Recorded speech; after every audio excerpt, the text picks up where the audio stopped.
Welcome to 5 Minute Solution channel. In this video I'm going to show you guys how you can create a shared Google Drive folder in Google Drive. So for that you have to be logged in into your Google Drive. As you can see, I am logged in into my Google Drive in Chrome browser.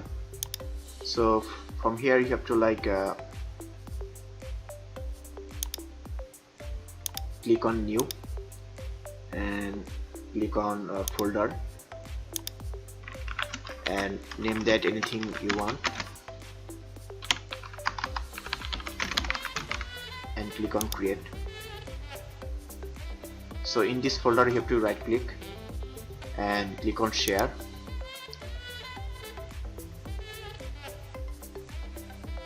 So in here you can add people.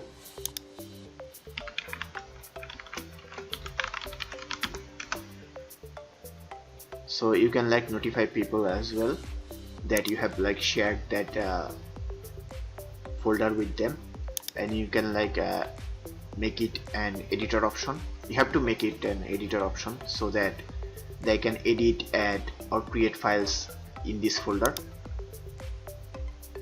Then you have to click on send.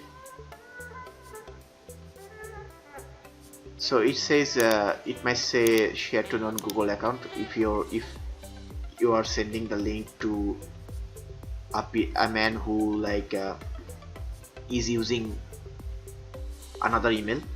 So you have to click on share anyway. So and here you can in these settings you can add an option called share with people settings, and here you will find editors can change permissions and share. You can enable or disable it. Then you can click on send and share anyway.